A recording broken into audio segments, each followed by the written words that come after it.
Olá, pessoal. Estamos em mais um podcast da Universidade do Carbono, que é uma parceria entre a BR Carbon e o PSEG, que busca qualificar e impulsionar o mercado de carbono no Brasil e no mundo. Estamos hoje aqui com um especialista em mercado de carbono, Bruno Brasil, e vamos falar de um assunto sobre o mercado de RED e os desafios do mercado, as críticas e o futuro desse mercado de carbono baseados em RED. Por favor, Bruno, se apresente, fique à vontade. Olá, Danilo. Em primeiro lugar, eu agradeço o convite para participar desse podcast. É um prazer para mim estar aqui conversando com você.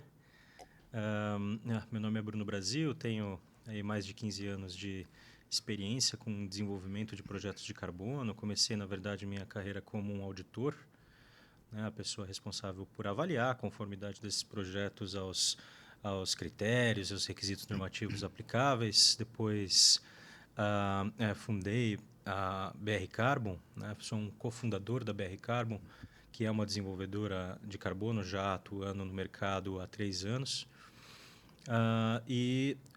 Fui, ano passado, também representante da Verra no Brasil, que é, como eles se autodenominam, Standard Setting Organization, a organização definidora de padrões, que é quem faz as regras, que são seguidas tanto pelos desenvolvedores quanto pelos auditores para a implementação e certificação dos projetos e, em última instância, para a geração dos créditos de carbono. Mais recentemente, voltei a atuar na BR Carbon como diretor de operações da empresa. Muito legal. Ou seja, o Bruno é um dos pioneiros aí de longa data, experiência em auditar projetos, muito, muito bacana. Me apresentar rapidamente também, mais uma vez, eu sou Danilo Almeida, tenho apresentado esse podcast aqui.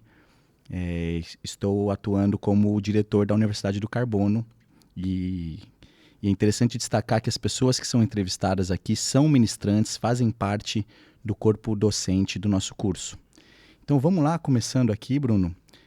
Cara, se pudesse dar uma introdução sobre, primeiro, o que são os projetos RED, dar alguns aspectos antes da gente aprofundar mais nesse tema. Legal. A sigla RED vem de redução de emissão por desmatamento e degradação florestal, emissão de gases do efeito estufa, no caso, E é um conceito amplo, então, que se aplica tanto a políticas públicas quanto a projetos, sejam eles projetos privados ou mesmo projetos que podem ser desenvolvidos por governos. Um projeto de RED, portanto, ele é capaz de gerar crédito de carbono com base na conservação da floresta. E ele pode ser enquadrado em 2 categorias específicas, projetos de APD ou projetos de AUD. Esse é o mundo das siglas, Uhum. Então a gente tem que ter um pouco de paciência, mas a gente vai pegando o jeito. Então o APD vem de Avoided Planned Deforestation, Uhum. ou seja, projetos que visam evitar desmatamento planejado, ou em outras palavras, talvez seja mais simples de entender, desmatamento legalmente sancionável.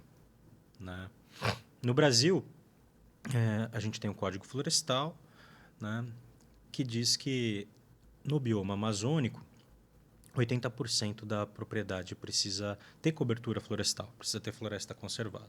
Em outras palavras, o restante, 20%, pode ser desmatado para outro uso do solo, que tipicamente envolve a criação de bois. Mas não só. Pode ser também qualquer outro tipo de atividade agropecuária, como, por exemplo, soja. Se um proprietário de um imóvel rural na Amazônia decide voluntariamente não desmatar esses 20% a qual ele tem direito, ele pode desenvolver um projeto de carbono. Ele tem que fazer um comprometimento de longo prazo, de pelo menos 40 anos. Mas se ele decide não desmatar essa área, ele pode fazer um projeto de carbono lá, monitorá-lo ao longo do tempo, gerar créditos, comercializar no âmbito do mercado voluntário e ter, então, o financiamento climático. Isso seria um projeto de APD. Tem também os projetos de AUD. É uma sigla que vem de Avoided Unplanned Deforestation. Ou seja, desmatamento não planejado. Aí a gente já está falando aquele desmatamento que acontece à revelia da vontade do dono do imóvel rural. né, que acontece, por exemplo, na reserva legal. A gente está falando de desmatamento que acontece por terceiros, né, por invasões, né, por grilagem de terra, ou mesmo por atividade de família de poceiros, né, que lá vivem, que é uma condição muito comum na Amazônia. Né? Não basta ter um título de terra para dizer que essa terra é sua. Né? Às vezes você tem um título de terra de um imóvel rural, até de grandes proporções, um latifúndio, e lá dentro tem 40, 50 famílias morando, tradicionalmente, há várias gerações. São poceiros, também têm direitos, também tem direito de uso da terra, assegurado pela nossa Constituição, né? O direito costumário, consuetudinário, que também deve ser respeitado, diga-se de passagem, para a implementação de projetos de carbono. Tá? Mas voltando um pouco, esse outro desmatamento que acontece à revelia do dono do imóvel rural e que também pode ser evitado, por exemplo, por ações de vigilância patrimonial, melhor governança do seu território, também, se evitado, é uma atividade elegível para gerar crédito de carbono. Isso se enquadra dentro de um projeto de AUD. Tá? Então, esses são os dois tipos de projetos privados de RED. Né?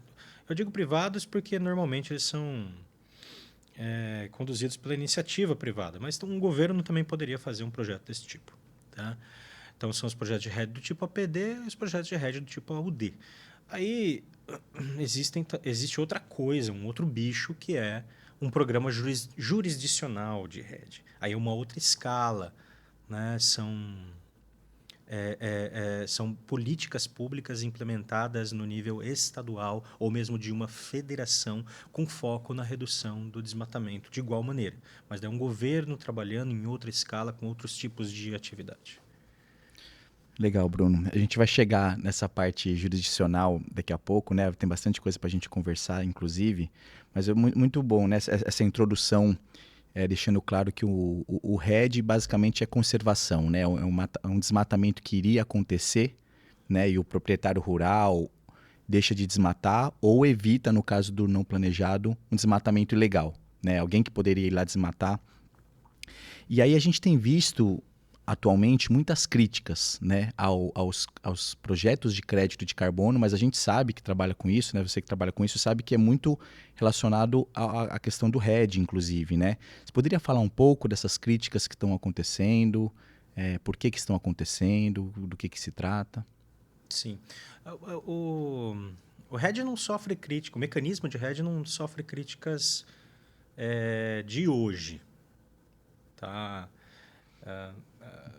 Há muito tempo, né? Não é exatamente novo, os mecanismos de RED não são exatamente novos e sempre houve aqueles que se posicionaram contra. A gente pode até explorar isso um pouco mais. Né? Dos motivos pelos quais as pessoas se posicionam contra um mecanismo que aparentemente só traria benefícios. Né? Você está falando de conservação florestal e financiamento climático para a conservação florestal, inclusive para o setor privado. Poxa, quem poderia ser contra um negócio desse? Né? A gente pode explorar melhor esses assuntos, mas o fato é que elas sempre ocorreram.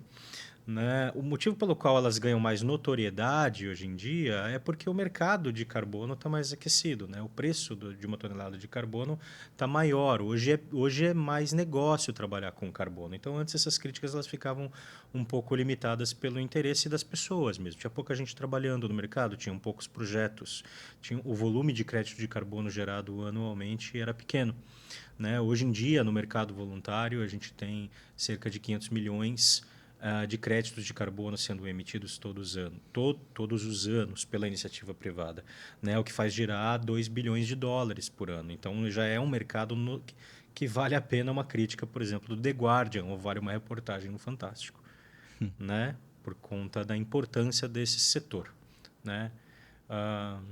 Essas críticas, recentemente, né, por exemplo, colocadas pelo The Guardian, tinham mais relação com a forma com a qual os projetos eram tecnicamente construídos, suas linhas de base e a capacidade de geração de créditos. Né? As pessoas que se dispunham a essas críticas afirmavam que os projetos estavam gerando mais créditos de carbono do que deveriam.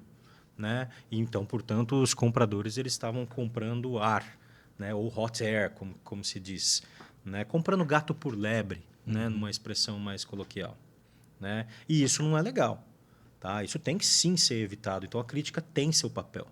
Né? Porque a quantidade de recurso que existe no mundo hoje para mitigação de mudança climática é limitada. né? Não é infinita. Então ela tem que ser direcionada para ações realmente adicionais, que realmente estejam ajudando a combater a mudança climática, que é um problema concreto que a humanidade tem que enfrentar como um todo, né? Então, se tem projeto gerando crédito de carbono a mais do que deveria, isso sim tem que ser evitado, tem que ser combatido. Então, o criticismo é bem-vindo nesse ponto, né? Aí o que aconteceu? A Verra, né, que é o benchmark do mercado voluntário hoje, que emite mais de 90% de todos os créditos de carbono que circulam no mercado voluntário, se reestruturou, né? Eles criaram uma espécie de um plano de ação que envolveu a revisão das metodologias, que envolveu a mudança de em diversos aspectos do que é a estrutura de governança de um esquema de certificação para atingir uma excelência operacional, né? Isso ainda está por vir, é um trabalho em andamento, mas ela respondeu a essas críticas de uma forma positiva, eu diria, né? E essas mudanças e essa unificação, antes tinham várias metodologias possíveis para projetos de rede. Agora ela unificou essas metodologias e vai ela mesma desenvolver o componente espacial das linhas de base para evitar o aspecto principal dessas críticas, que era essa supercreditação, né? Essas estimativas infladas. E essas últimas críticas que está tendo de investigação da Polícia Federal e etc., do que se trata? Sim. Mais recentemente, começaram as críticas por conta de projetos sendo desenvolvidos em áreas que não têm título, né? Em áreas onde ocorreu grilagem de terra, né? A primeira coisa que me vem à mente comentar em relação a isso é que o problema não é novo, né? O problema de grilagem de terra no Brasil, o problema fundiário da Amazônia, não é novo e nem é restrito ao desenvolvimento de projetos de carbono. Isso é um problema que acontece, que é notório e que acontece desde sempre, né? Então, por que isso agora está ganhando tanta notoriedade? Mais uma vez, por conta do mercado de carbono. Tá? Então, isso é old news, né? Que está virando uma notícia quente novamente por conta do mercado de carbono. Tem que ser evitado, com certeza, né? Para que um crédito de carbono seja legítimo, seja íntegro, possa ser comercializado, ele tem que ser gerado por uma atividade de conservação florestal. Estamos falando de projeto de NBS, tá? Projeto de Nature-Based Solution, né? Como são os projetos de REDD.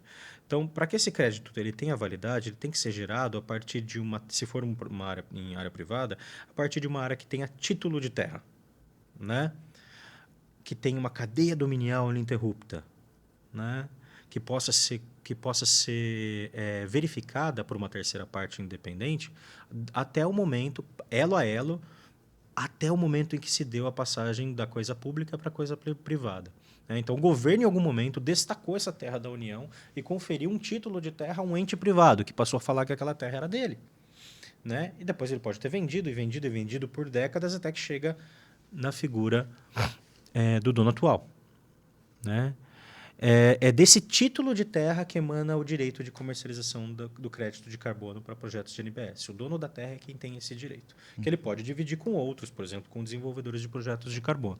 Mas se a pessoa, para fazer um projeto de carbono, para gerar o crédito de carbono, falsificou um documento de terra, então aquele crédito de carbono que foi gerado lá não tem validade, né? Se isso está sendo foi percebido, mas da mesma forma, voltando um pouco, da mesma forma como nenhuma outra atividade ali teria validade, né? Sim. Se você está, por exemplo, se você grilou uma terra, se você falsificou um documento, né, para conseguir aprovar um plano de manejo florestal, sim, né?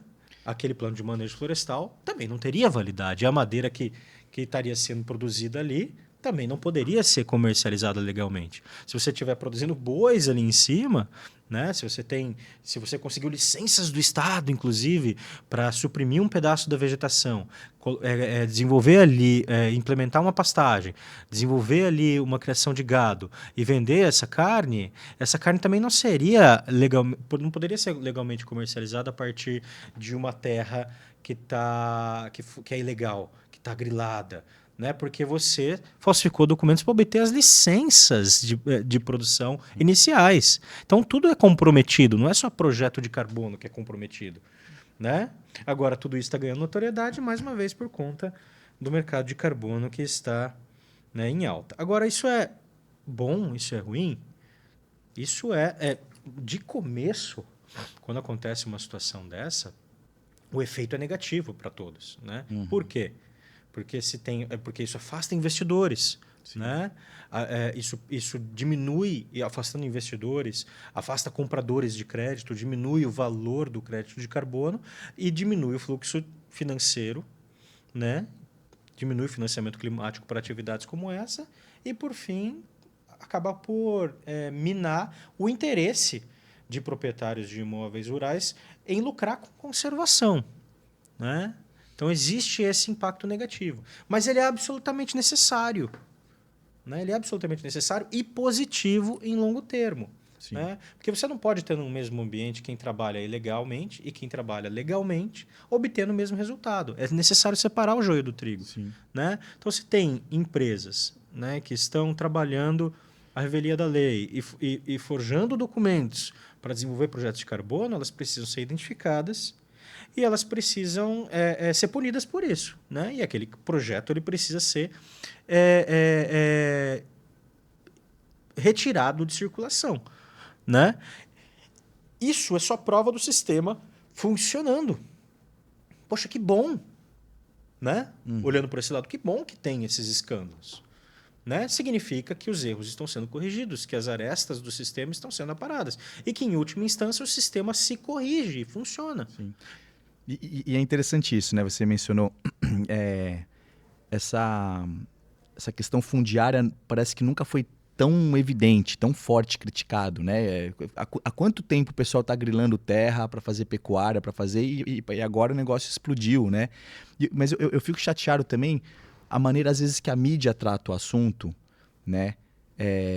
Como toda atividade, existem pessoas bem intencionadas e mal intencionadas, né? Eu digo qualquer atividade. E aí, quando você vê um projeto de carbono que usou terra grilada, a mídia às vezes trata os cowboys do carbono, não sei o que lá, ou seja, ataca a medicina em vez de atacar o médico, vamos dizer assim, né? Ataca o problema não é o crédito de carbono, o problema não o problema é a grilagem, que inclusive às vezes é corrupção, às vezes é interno, às vezes está ali no cerne do sistema de regularização de terra, né? Então eu fico um pouco chateado de ver esse aspecto de como a mídia às vezes trata, que afeta todo o mercado. E claro que existem profissionais que entendem, tanto empresas como que estão comprando os créditos, como as empresas desenvolvedoras entendem a complexidade. Mas o que você acha disso? Assim, você concorda comigo que às vezes por que você acha que a mídia trata dessa forma? Às vezes é por falta de conhecimento, ou se existe uma intenção ali de prejudicar o mercado? O que você acha disso? Eu acho que, em primeiro lugar, notícia ruim vem demais, né? O pessoal gosta de notícia ruim da Ibope, notícia ruim da Ibope. Então, o que é escândalo, o que é descumprimento de lei, né? Acaba ganhando protagonismo aí no que se veicula como informação, né?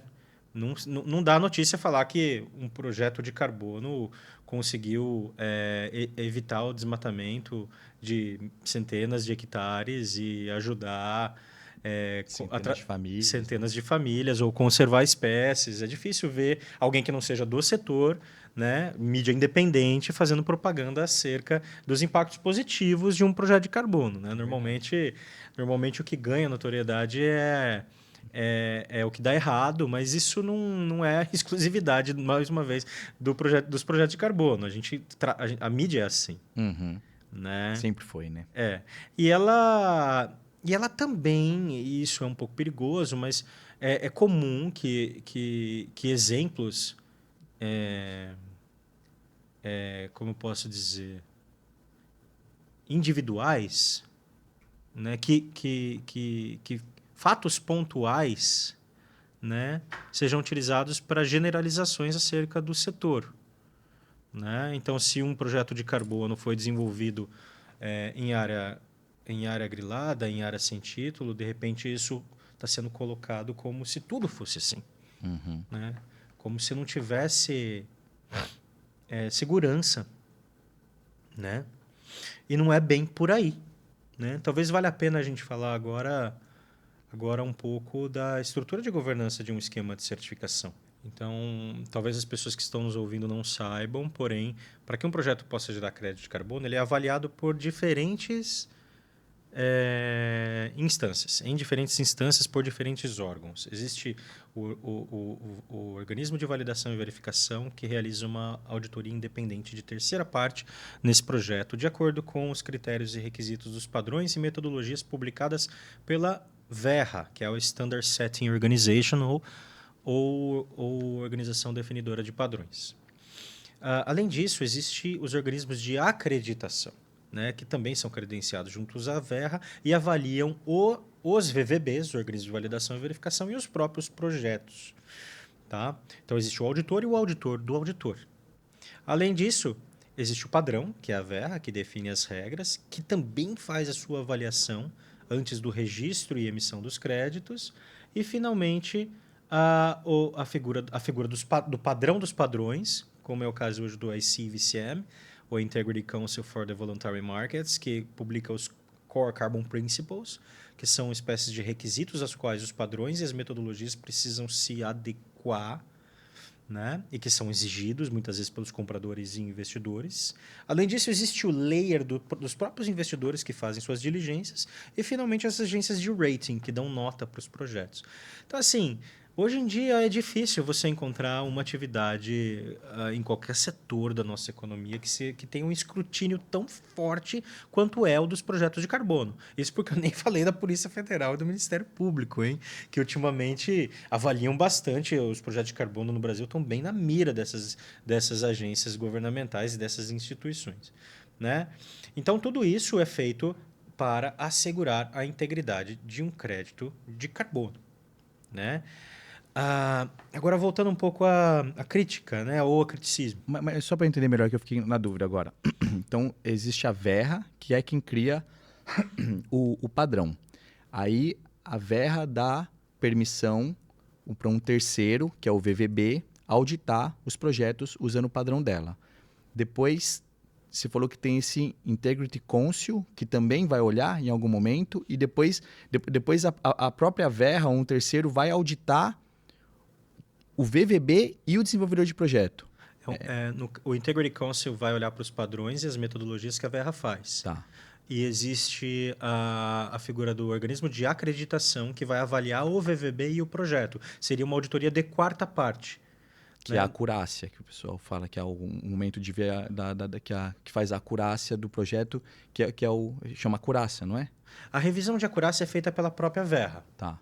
Então vamos lá. Tem a revisão do VVB, tem a revisão do organismo de acreditação, que vai avaliar o VVB e o projeto. Uhum. Tem a revisão da própria VERRA. Só aí tem 3 camadas de revisão para o projeto. Mas, além disso, existe o padrão do padrão, que são os conselhos de integridade que fazem. E existem as diligências dos compradores e investidores e as agências de rating. Uhum. Tá? Então, tem 5 ou 6 níveis de escrutínio. Sim. Sem contar a Polícia Federal e o Ministério Público.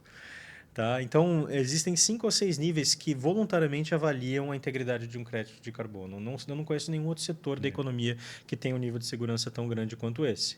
Tá? Mas problemas acontecem da mesma forma. O importante é que eles sejam corrigidos. Né? Há quem se disponha, sim, de forma bem notória e explícita, a criticar o RED. Né? Existem mídias que... existe mídia enviesada, eu acho que isso é até um pouco natural. E existem instituições que publicamente e de forma séria se colocam contra os mecanismos de RED. E qual que são as razões dessa agenda anti-RED? Assim, A gente poderia entrar agora essa conversa ganha um certo caráter especulativo, mas eu acho que existe até a gente pode caminhar até um nível seguro, né, e sadio nessa discussão do porquê alguém se posiciona contra o hedge. O hedge é um mecanismo de offsetting, de compensação, né? O que significa que alguém vai neutralizar a sua emissão de gás do efeito estufa comprando crédito de carbono, certo? Há muitos que defendem a ideia de que a gente não deva estimular mecanismos de compensação, Uhum. que a gente deva se ater somente a políticas e medidas e projetos que visem reduzir a emissão, que compensar não nos ajuda. Enquanto a gente tiver soluções, entre aspas, fáceis para compensação, as empresas e os governos não vão querer reduzir a sua emissão, né? Uhum. Agora, o problema de mudança climática e o nível e o orçamento de carbono do mundo, né, o nível das emissões globais, não é uma solução simples. Não tem uma solução simples para um problema tão complexo quanto esse. Então, a verdade, e aí é um pouco uma questão de opinião, mas então, reformulando, né? Na minha perspectiva, né, não se pode fazer isso ou aquilo. É necessário fazer isso e aquilo. Sim. Né? É necessário, sim, focar em redução de emissão, focar em adoção de novas tecnologias, de mais inteligência no transporte dos nossos bens e produtos, focar em políticas de incentivo à redução de emissão. Mas chega um momento em que, ou por questão de uma barreira tecnológica, né? A gente atingiu o ápice da tecnologia para fazer um determinado produto, não tem mais como reduzir a emissão, ainda tem uma emissão residual, né? Ou uma barreira econômica. Existe tecnologia melhor que essa, mas ela encarece tanto o produto que deixa ele inviável do ponto de vista financeiro e inviável de uma forma completa, porque ninguém vai comprar um produto tão caro que usa uma tecnologia tão avançada e que ainda não é acessível pelo seu valor, né? Chega um ponto, então, em que não dá mais para reduzir. E aí a gente ainda vai precisar resolver o problema. Então a gente vai ter que compensar essa emissão, né? Tem um outro aspecto que a gente poderia mencionar. No Brasil, né, o Brasil, que é um país que tem ainda mais de 400 milhões de hectares de floresta e que tem um desmatamento ainda que está na casa, reduziu um pouco agora, mas deve estar aí na casa dos 10 mil quilômetros quadrados, né? Talvez tenha caído um pouco disso. Eu estou reduzindo um pouco da administração passada, mas enfim. O Brasil ainda tem um perfil de emissão que é majoritariamente influenciado por desmatamento. O Brasil, acho que é o quinto, hoje em dia, país que mais emite gás de efeito estufa no mundo por conta do desmatamento. Uhum. Então, a gente precisa de projetos e políticas focadas na redução do desmatamento, né? Se vai ou não gerar crédito de carbono com isso, se alguém vai ou não neutralizar a sua emissão, é um outro assunto, mas a gente precisa reduzir o desmatamento. Sim. E a gente vai contar com o quê? Com quais armas para isso? Só projetos de carbono? Claro que não. Né? A gente vai contar com o IBAMA também, a gente vai contar com o ICMBio, a gente vai contar com políticas governamentais, a gente vai contar com programas jurisdicionais de rede, né? A gente vai contar com a Noruega para aportar recursos novamente no Fundo Amazônia. Uhum. Né? A gente vai contar com tudo isso, mas a gente ainda vai precisar da iniciativa privada. E a maneira com a qual, hoje em dia, finalmente a iniciativa privada está conseguindo contribuir é através dos projetos privados de rede. Né? Eu sou biólogo, engenheiro florestal, me entendo como ambientalista. Tá? Desde sempre eu ouvi aquela conversa do produtor rural. Ele fala, se essa floresta valesse dinheiro, eu mantinha ela em pé, mas quem vai pagar minhas contas? Não é? Bom, hoje em dia a gente consegue falar. Olha, tem projetos de carbono que fazem inclusive frente ao custo de oportunidade da terra. Você tem uma opção, conservação é lucrativa hoje em dia. Você pode optar por não produzir essa carne aqui, não produzir essa soja aqui e manter a floresta em pé. Você vai ser remunerado da mesma forma. Uhum. Então, essa é a contribuição da iniciativa privada. É assim que o negócio funciona. E é um mecanismo que, para além de questões ligadas à neutralização de emissão, interage com a redução do desmatamento propriamente dito no Brasil. Tá? É interessante, você trouxe vários fatores aí, né, da razão das pessoas criticarem tanto, né? Tanto o fato das pessoas gostarem de críticas e dessa circunstância da crítica de que não basta só compensar. As pessoas precisam, de fato, começar a reduzir, o que eu concordo, e concordo com o que você falou. Não é tão simples assim, né? É um problema complexo, várias coisas precisam ser feitas.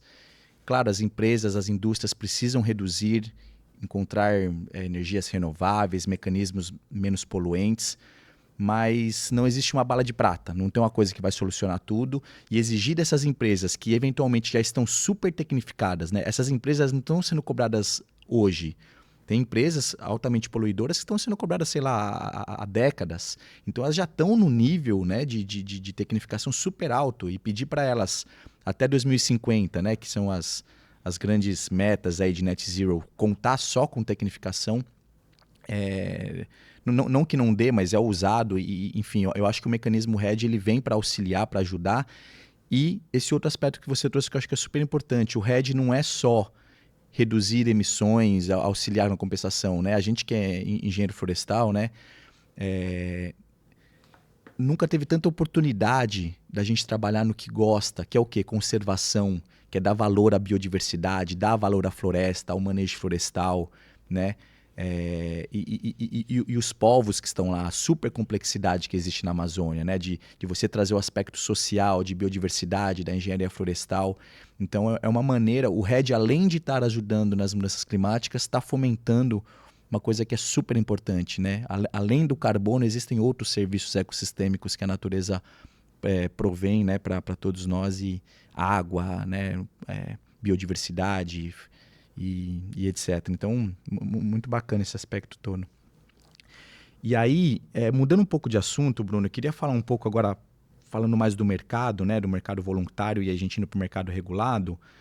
Eu tenho observado muito que tudo gira em torno da Verra. Né? A Verra é uma referência, como você mesmo mencionou agora há pouco, 90% do mercado. Por que existe quase que um monopólio da Verra? Assim? Por que a gente está tão preso a esse mecanismo, não consegue às vezes abrir para outras certificadoras? Por que você acha que a gente está ainda tão amarrado na Verra? Certo. Bom, a gente está muito amarrado na Verra hoje em dia, porque a Verra é o único padrão que tem metodologias para RED. Tá? E RED é o tipo de projeto que mais gera crédito de carbono. Então, é o mais atrativo do ponto de vista de negócios. Né? Pelo menos para países que têm um perfil como o do Brasil. Muita floresta e uma taxa de desmatamento alta. Né? Em outros lugares não é assim. Em outros lugares, outros tipos de projeto, outros lugares do mundo, como por exemplo na China, outros projetos como de energia, projetos que visam substituir a matriz energética mais poluente por uma menos poluente, por exemplo, através da implantação de sistemas solares ou eólicos, né? Eles têm predominância. Né? Mas no Brasil a predominância é de projetos de NBS, né? Ou como eu já disse, Nature Based Solutions. Sim. Né? Então, a Verra é hoje, através do padrão VCS, do programa VCS, o único padrão de certificação que tem a metodologias para RED. Existem outros padrões, como por exemplo o Gold Standard, que também é normalmente bem mencionado quando você está falando de mercado voluntário de carbono. Porém, eles não têm metodologia para RED, só tem para restauração florestal. Né? Então, quem trabalha hoje com RED acaba ficando até refém, posso colocar assim, refém de uma situação. Né? Tem que trabalhar somente com a Verra. Existe outro padrão em formação para RED, que é o padrão Equitable Earth da Wildlife Works, mas eles ainda estão desenvolvendo esse padrão. Né? Eles estão agora criando esse padrão, então provavelmente no futuro vai haver opção para usar um ou outro programa de certificação, porém o que vai dizer se esse padrão vai ter sucesso ou não, em última instância, vai ser a preferência do mercado. Né? A gente evoluiu, acho que talvez isso valha a pena dizer, a gente evoluiu de um sistema onde existiam mais certificações. Nem sempre a Verra teve essa preponderância tão marcante. Né? Mas com o tempo ela se consolidou como um padrão mais robusto, o que tinha estrutura de governança mais eficaz. Foi uma questão mercadológica, eu diria. Os compradores de crédito começaram a optar cada vez mais por VCS. VCS. Antes não era Verra, né? Era VCS. Né? E aconteceu uma outra coisa também, que era Quem compra crédito de carbono não quer só neutralizar sua emissão, quer que o dinheiro empregado nessa ação mude uma vida ou ajude a conservar uma espécie ameaçada, né? Ajude a conservar a biodiversidade. Então, as pessoas não queriam só o padrão VCS, elas queriam o padrão VCS e o padrão CCB. O CCB é um padrão de co-benefício. A sigla CCB vem de Clima, Comunidade e Biodiversidade, que é também um padrão internacional que era distinto do VCS, ainda hoje é distinto do VCS, mas eles eram organizações distintas. Né? Até que o VCS assumiu a gestão do padrão CCB e juntos eles formaram a Verra. Interessante. Né?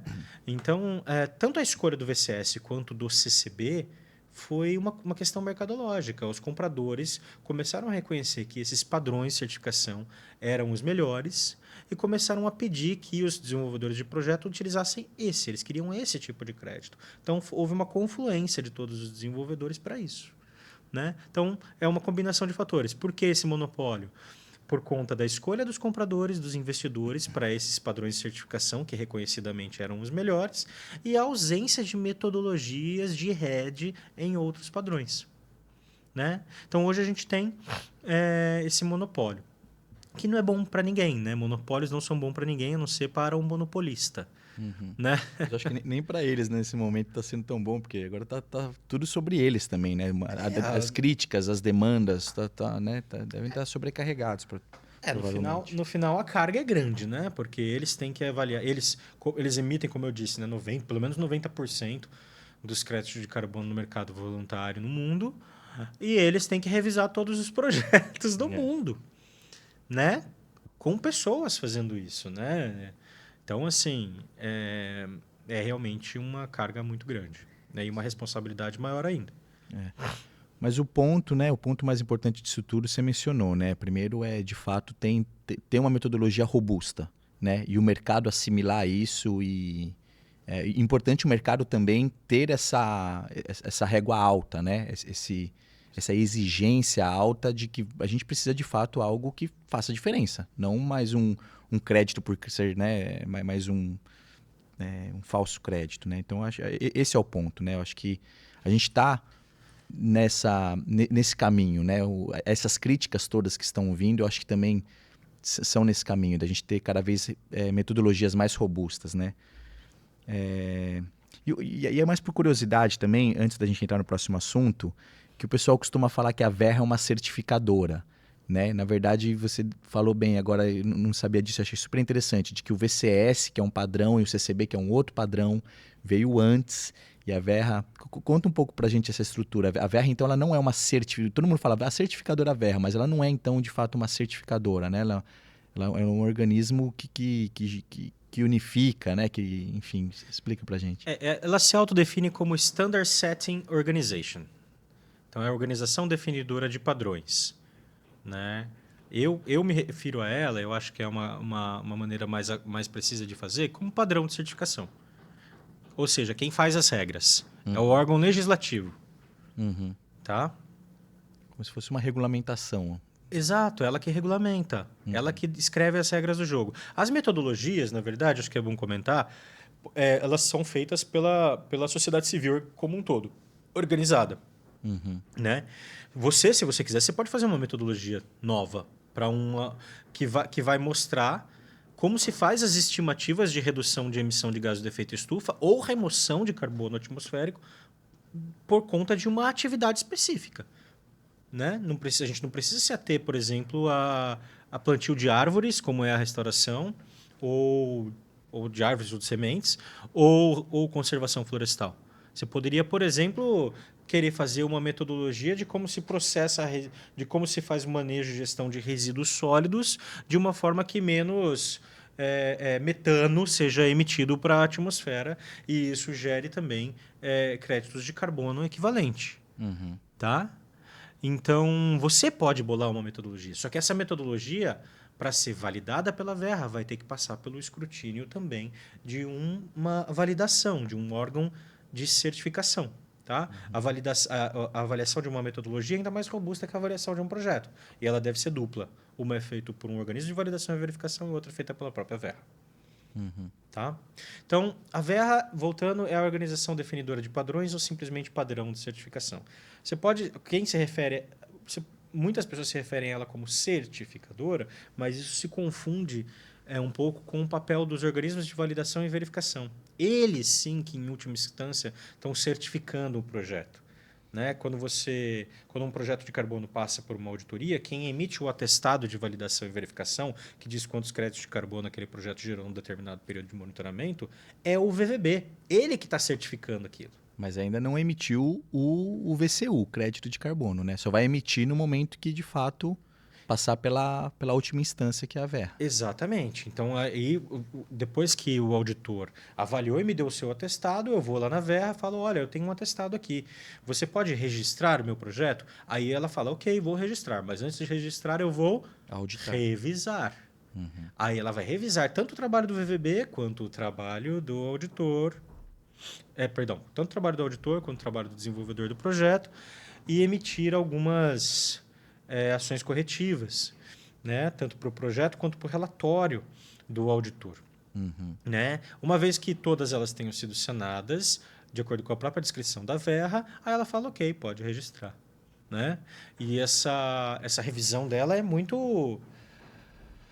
Bom, eu posso dizer, tendo trabalhado nesse setor por mais de 15 anos, eu posso dizer que essa revisão, que o nível de escrutínio dessa revisão variou, né, de acordo com o momento. Mas, ultimamente, é uma coisa bem consistente, super sólida. É difícil de passar na prova. Né? A Verra é uma organização muito exigente. E essa exigência é justamente uma resposta a todo o criticismo envolvendo o mercado de carbono atual. Né? Você trabalhou dentro do VVB. Então, antes de você fundar a BR Carbon, você trabalhou por muitos anos como auditor dentro de um corpo de verificação. Sim, sim. Eu comecei minha carreira como auditor de projeto de carbono trabalhando no Imaflora, né, que é o Instituto de Manejo e Certificação Florestal e Agrícola, que tinha uma parceria com a Rainforest Alliance, que era uma das maiores VVBs do mundo. Né? E depois disso eu trabalhei como auditor independente para a SA Carbon, que é também um VVB californiano, norte-americano. Entendi. Tá? Então, durante muito tempo. Né? Você foi auditor por mais de 10 anos. Mais de 10 anos. Meu trabalho era avaliar projetos de carbono e escrever relatórios de auditoria. Em sua maioria, RED. Grande maioria RED. RED e restauração florestal foram os únicos 2 tipos de projeto que eu auditei. Bacana, super experiência. E aí, indo para o próximo assunto, para a gente fechando aqui, não que seja simples o próximo assunto, dá para fazer mais um podcast só sobre isso, mas vamos tentar ser sucintos. Tá vindo agora o mercado regulado, né? Então, se puder explicar para a gente o que é, né? A gente está falando aqui nesse tempo todo do mercado voluntário, e o que seria agora o mercado regulado? A lei está tramitando, né, entre Congresso, lá, Senado, Câmara. E explica para a gente um pouco e quais são as consequências disso, como que o mercado regulado e o voluntário podem trabalhar juntos. Perfeito. Então, o Brasil agora vai fazer o seu cap and trade. Né? A exemplo do que já existe na União Europeia, a exemplo do que já existe na Califórnia. Né? Como é que funciona um cap and trade? Né? O governo ele estabelece metas de limites, caps, né? Para os diversos setores da economia quanto à emissão de gases do efeito estufa. Né? Então, esses setores da economia vão se organizar para reduzir suas emissões, adotando novas tecnologias, adotando mais inteligência na sua cadeia produtiva, por exemplo. Né? Mas chega um ponto em que eles não vão conseguir mais reduzir as emissões de acordo com as metas impostas pelo governo federal. Nesse ponto, eles vão ter que comprar cotas de emissão, que são vendidas ou mesmo dadas, dependendo se o setor é mais ou menos estratégico, pelo governo federal. Então, o governo federal vai vender cotas de emissão. E essas cotas de emissão serão saldadas por projetos que geram créditos de carbono. Né? E aí está a interoperabilidade entre o mercado voluntário atual e o futuro mercado regulado. No Brasil, a maior parte dos créditos de carbono são gerados por projetos de RED. A lei tramitando no Senado, a lei tramitando no Senado hoje em dia tem um capítulo especial só para falar sobre projetos de RED. Né? Na letra da lei, como ela está sendo avaliada hoje, existe também o reconhecimento para padrões e metodologias internacionais. Então, tudo indica que os projetos de RED vão poder vender créditos de carbono não só para empresas através do mercado voluntário, isso vai ficar sobre a própria poder de decisão do desenvolvedor do projeto, mas para o governo, que vai comprar esses créditos para saldar as cotas de emissão que eles vão comercializar para os diversos setores da nossa economia, menos para o agro, que não vai ter limite de emissão, né? Eles ficaram de fora desses limites. Né? Então, isso vai ser muito positivo. Né? Vai ser muito positivo para os desenvolvedores de projeto de carbono e para a iniciativa privada de uma forma geral. Né? A iniciativa privada, hoje, de uma forma geral, no Brasil, eles emitem cerca de 20 milhões de créditos de carbono todo ano. Tá? Eu estou falando números arredondados. Tá? Então, cerca de 20 milhões de créditos de carbono todo ano. Se a gente considerar que o perfil de emissão do Brasil supera um pouco 2 bilhões, né, de créditos de carbono por ano, e que metade disso... De toneladas de CO2, né? De toneladas de CO2. Né? É mais de 2 bilhões, ou gigatoneladas, né? de toneladas de CO2 todo ano. E que metade disso é desmatamento, ou seja, 1 bilhão... Né? Se a gente considerar 1 bilhão, né, contra 20 milhões, vai. Se a gente considerar que, eu não sei, que a gente vai conseguir, através da implementação dessa lei, uma redução que seja de 10% ou de 20%, né, das emissões ocasionadas pelo desmatamento, a gente já está falando de 100 milhões. Né? Ou 200 milhões de demanda de crédito de carbono. Né? Se o governo conseguir, de fato, usar a lei para reduzir o desmatamento. Né? Então, considerando os 20 milhões de crédito de carbono gerados agora e comercializados no âmbito do mercado voluntário, né? Se a gente considerar uma redução de 10% das emissões pela implementação e regulação dessa lei, a gente está falando que o mercado vai subir, que a demanda por crédito de carbono vai subir 5 vezes. Se a gente entender que a regulação vai reduzir o desmatamento em 20%, a gente está falando que a demanda por crédito de carbono vai subir 10 vezes no Brasil. Né? De 20 para 100 ou de 20 para 200 milhões. Isso se ela for super pouco eficiente. Sim. E agora considere que o Brasil, na verdade, tem metas de desmatamento zero. Né? Então, eu acredito que a regulação vai ser super positiva para o mercado de uma forma geral. Agora, soma-se a isso também, eu acho que isso é o principal, para além da demanda, né, para além da demanda potencial que isso pode destravar para crédito de carbono no Brasil, existe a percepção de segurança do investidor e do comprador de créditos. Poxa, de repente não é mais uma empresa, né? O negociador. De repente se tem uma regulação envolvida, né? Se o próprio governo está comprando e reconhecendo aqueles créditos como válidos para saldar as cotas de emissão que ela está vendendo ou dando para outros setores da economia, poxa, eu não vou comprar. Sim. O governo brasileiro acredita nisso e usa isso na sua política. Sim. Eu não vou comprar, entendeu? Então, eu acho que essa camada de segurança também vai ser muito positiva, mesmo para projetos que queiram continuar trabalhando no mercado voluntário. E vale a pena falar isso, pelo menos no texto atual da lei, os projetos de carbono eles não serão obrigados a vender para o governo, eles terão a opção de vender para o governo. Sistemas jurisdicionais, inclusive, que sejam criados e que comercializem créditos, isso aí também pode vir a acontecer, devem respeitar a iniciativa privada. Você que tem uma fazenda, por exemplo, que tem um projeto de rede que não queira adotar uma linha de base estadual, poderá dizer: ei, governo estadual, eu não quero participar do sistema jurisdicional nesse estado. De acordo com o texto que está tramitando no Senado hoje, o estado teria que recortar aquele projeto e refazer sua linha de base desconsiderando aquela pequena área. Tá? Mas eu acredito que essa seja uma solução boa e que os estados estejam de acordo com isso também.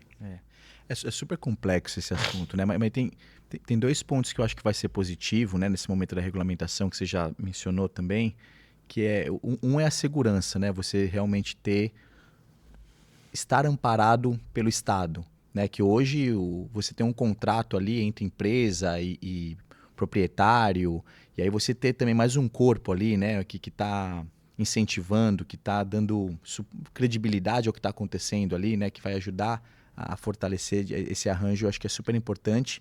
E também a demanda, né? Porque o mercado voluntário é basicamente isso, né? O nome já diz tudo. As pessoas estão comprando ali de maneira voluntária. Claro, existe toda uma pressão do mercado, né? De investidores. E também muitas empresas estão prevendo já o mercado regulado, né? Muitas empresas às vezes já estão imersas em mercados regulados de outros países ou já estão se preparando, né? E já sabem o que vai vir e grandes empresas já estão se preparando. E claro que existe uma super complexidade, né, de como não ter a dupla contagem, como que o Brasil vai comunicar amanhã depois de amanhã as suas reduções, que eventualmente algumas delas já foram vendidas como crédito de carbono para empresas. Então vai ter toda a tal da interoperabilidade, né, e o sistema de comércio de emissões. Eu acho que é todo um arranjo que eles estão trabalhando, mas eu acho que o momento agora é fazer uma lei para mostrar que o Brasil está engajado, está cumprindo aí junto com o Acordo de Paris, etc., né? E eu também sou super otimista em relação à regulamentação do mercado. E por fim, Bruno, eu queria saber, cara, não, antes, desculpa, por que o agro está fora, né? Interessante isso, porque a gente sabe que mais da metade das emissões é devido a desmatamento e tem outros cerca de 25% que é devido a ações do agro ali, seja por emissão do metano do boi ou enfim. Por que o agro está fora dessa regulamentação? Acho que primeiro eu preciso esclarecer um ponto, né? Você não falou assim dessa forma agora, mas muitas pessoas quando falam sobre o assunto falam o agro ficou fora do mercado de carbono. As pessoas falam isso e não é bem por aí, né? O agro, o que aconteceu é que o agro não tem teto de emissão de acordo com a lei que está tramitando agora e que vai estabelecer o Sistema Brasileiro de Comércio de Emissão, né? Eu acho que isso, bom, acho não, né? Isso foi feito por lobby da bancada ruralista no governo. E foi feito para não criar um desestímulo econômico para um país cujo PIB é majoritariamente agrário. Sim. Né? Então perfeitamente dá para entender. Né? Poxa, eu não quero colocar um fator que atrapalhe a minha economia. Né? E só e outros países que estão fazendo a regulamentação da negociação de carbono também está deixando o agro fora, né? Ou seja, se a gente coloca e outro país não põe, você acaba meio que prejudicando o próprio mercado interno, né? Sim, existe essa prerrogativa, realmente foi usada nas discussões, pelo que eu consigo me lembrar, né, de que outros países também não consideram, e também a complexidade de se medir as emissões, tecnicamente falando. As metodologias, né, são às vezes imprecisas. Exato. Isso também foi usado como argumento. Né? Sim. Mas eu acredito que o fator principal seja não criar um desestímulo econômico ou sanções econômicas ou um teto, né, para crescimento de um país que tem o PIB majoritariamente agrário. Mas isso não significa ficar de fora do mercado. Né? Não ter um teto de emissão para o setor não significa ficar de fora do mercado. Né? Agricultores, pecuaristas, né, que queiram desenvolver projetos de carbono, aí tem uma sigla diferente, né, de ALM, de Agriculture Land Management, né? Projetos como esse são normalmente projetos que conseguem comprovar que as suas boas práticas agrícolas estocam mais carbono no solo em relação a um cenário de linha de base, em relação aos seus vizinhos, em relação à média dos seus vizinhos. Né? Então, se você conseguir comprovar que a sua prática ela é benéfica para o solo, ela estoca mais carbono no solo, você consegue gerar crédito de carbono. E esse crédito de carbono você vai poder vender ou no mercado voluntário ou para o próprio governo dentro de um ambiente regulado. Então, não é que o agro ficou fora, o agro não tem teto de emissão. Essa é a história completa, né? Sim. Existem outros incentivos potenciais, né? Acordos setoriais, que às vezes a Europa, quando vai comprar carne, está exigindo agora todo um controle da cadeia, de onde está vindo a carne. Então, tanto a produção de soja. Então, existe uma tendência, aparentemente, de uma exigência do próprio mercado para uma agricultura regenerativa, mais sustentável, né? Certamente. E o crédito de carbono ele entra como mais um adicional aí para incentivar esses produtores a melhorarem suas práticas, né? E para finalizar, Bruno, tá há bastante tempo, já está sendo provavelmente o episódio mais longo, mas o que é bom, a gente conversou muita coisa relevante, interessante. E o futuro do mercado RED, como que você vê daqui para frente, o que está acontecendo, esses desafios, as críticas, qual que é o horizonte de projetos RED que você acredita? Tá legal. Bom, o RED ele é uma solução temporária. Né? Ele precisa ser uma solução temporária. Né? Ele vai terminar algum dia. Né? Eu acho que ainda tem um bom tempo. E ele vai ser necessário por um bom tempo. Porque, como eu disse, a gente precisa reduzir e acabar com o desmatamento.